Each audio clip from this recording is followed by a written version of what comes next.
And this was a crowdsourced effort put together by what I read was over 1,500 people filming like under a minute each of a segment of Star Wars where they were reenacting it.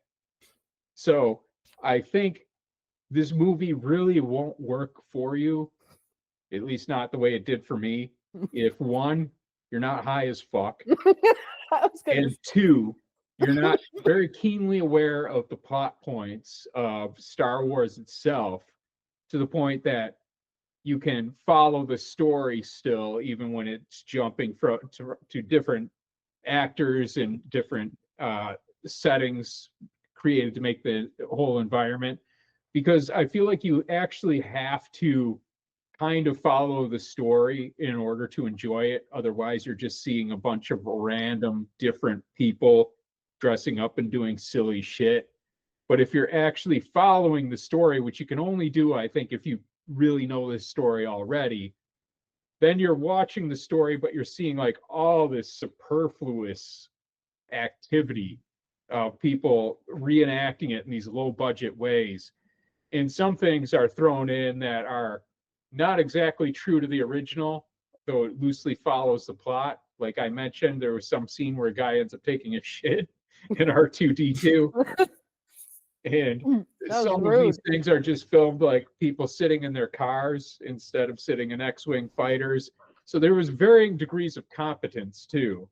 Some of it, some people actually animated little scenes, some were computer animation, and some were just no budget people, dressed up in garbage cans as droids and shit like that running around. Or in some scenes there were empty bottles, discarded beer bottles being used with the characters' heads pasted on them and moved around in stop motion fashion. And often people decide to use little figurines instead. But, there's just, it's under a minute each of all these different clips, and you're watching all of this shit happen. So I do think you need to be properly demented at the time you're watching it and know what the Star Wars story is.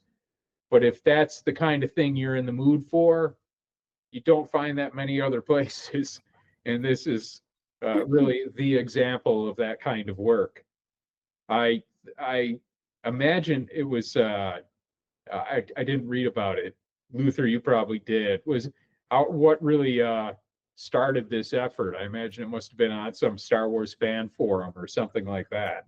Somebody's got a website here called StarWarsUncut.com, and they did both A New Hope and Empire.